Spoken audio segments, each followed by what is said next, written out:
Welcome to Book Bites, your weekly dose of literary delight. We dive into Amazon's top-selling books, giving you the lowdown on what's hot and what's not. Join us as we uncover hidden gems, discuss captivating storylines, and analyze the minds of best-selling authors. Whether you're a seasoned reader or just starting your literary journey, there's something for everyone. So grab a cup of coffee, get cozy, and let's get reading. Okay, folks, buckle up because today we're diving headfirst into some pretty intense claims about China. Intense is putting it mildly. We're talking about Senator Tom Cotton's book, 7 Things You Can't Say About China. And let me tell you, this book does not pull any punches, does it? Not even a little. Cotton goes straight for the jugular with his arguments against the CCP. That's the Chinese Communist Party, by the way. Right. The CCP. Now, we're not here to endorse any particular viewpoint or take sides. We just want to lay out these arguments, these 7 things you can't say, and really explore why they're stirring up so much controversy. It's all about understanding the conversation, right? Exactly. So let's jump right into it. Cotton's first big claim is that the CCP is actively working to infiltrate American society. And he's not talking about such small-scale operation here. He's talking about our universities, Hollywood, you name it. Yeah, he paints a pretty broad picture, but what's interesting is that he's not necessarily talking about, like, spies on every street corner. It's more about what he calls influence operations. Influence operations. Okay, so what does that mean exactly? Well, think about it like this. It's all about shaping perceptions, influencing public opinion, even trying to sway policy decisions in their favor. You know, kind of getting their message out there and making it stick. Okay, I'm starting to see where he's going with this, but what does that look like in the real world? Like, what are some examples of these influence operations? Well, Cotton claims that the CCP has been pressuring American universities to silence professors who dare to criticize China's human rights record. Like, they'll threaten to pull funding or limit student exchanges if a professor speaks out. Wow, that's intense. So it's kind of like a soft power play, working behind the scenes to control the narrative. Exactly. And it's not just limited to universities. Cotton argues that the CCP is also active in Hollywood, using its financial clout to influence what movies get made and how China is portrayed on screen. Wow. Okay, so point number 1. The CCP is allegedly infiltrating American society through these subtle influence campaigns. Right, and that's just the tip of the iceberg, unfortunately.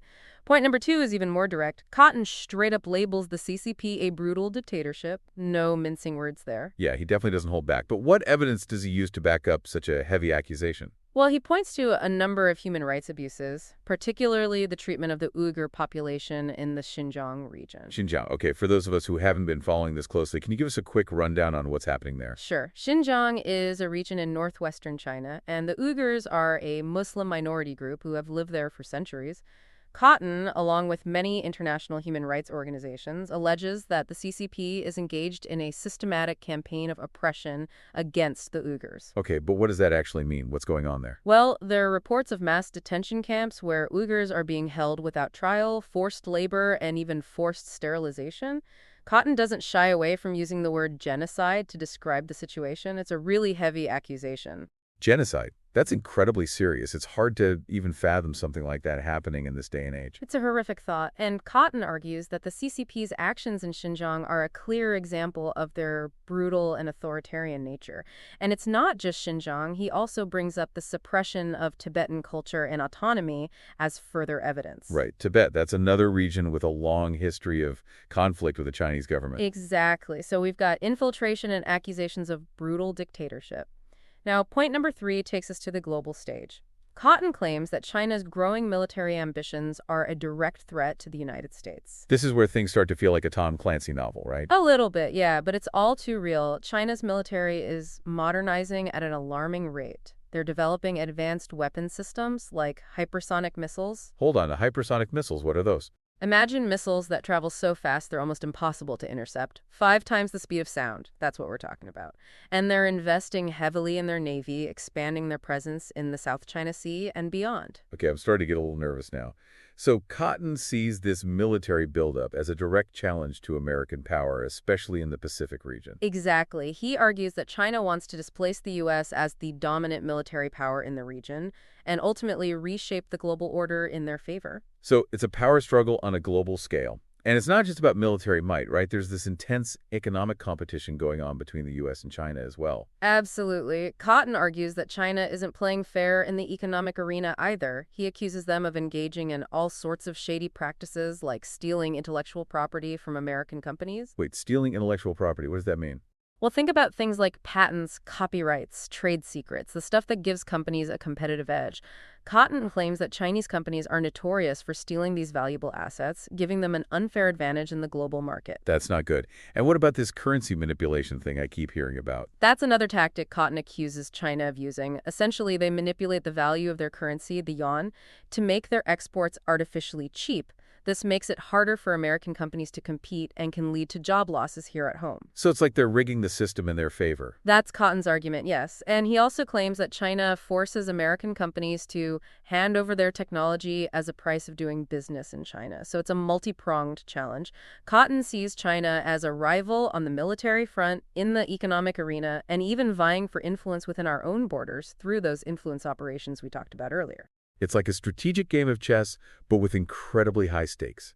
And it doesn't stop there, does it? Cotton goes even further and claims that China is trying to export its model of government, its authoritarian system, to the rest of the world. Right, and this is where the Belt and Road Initiative comes in. Have you heard about this? I've heard the name, but I don't really know what it is. Well, it's this massive infrastructure project that China's been undertaking, building roads, railways, port all across Asia, Africa, and even into Europe. Officially, it's all about promoting economic development and cooperation. Sounds pretty positive on the surface. So, what's the problem? Well, Cotton sees a more sinister motive behind it. He argues that it's a way for China to spread its influence, create economic dependencies, and ultimately promote its authoritarian model of government around the world. Okay, so infiltration, dictatorship, military rivalry, economic competition, and global ambitions. That's a lot to process. And then, of course, we have to talk about the elephant in the room, Cotton's claims about the origins of COVID-19. Yeah, this is where things get really controversial.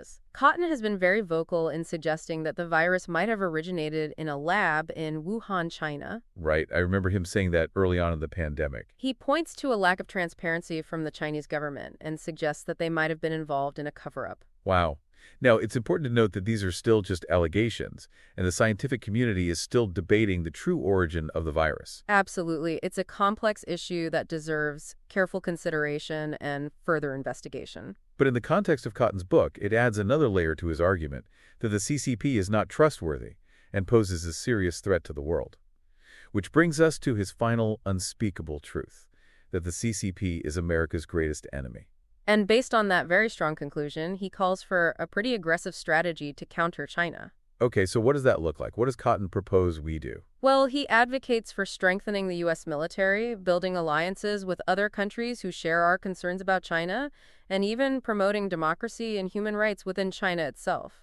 So a full-court press on all fronts. It's a pretty stark picture he paints of the U.S.-China relationship. It is, and it's sparked a lot of debate. Some people praise Cotton for being direct and speaking frankly about the challenges China poses. Right, I can see how some people find that refreshing. Others criticize him for simplifying complex issues and potentially fueling anti-Chinese sentiment.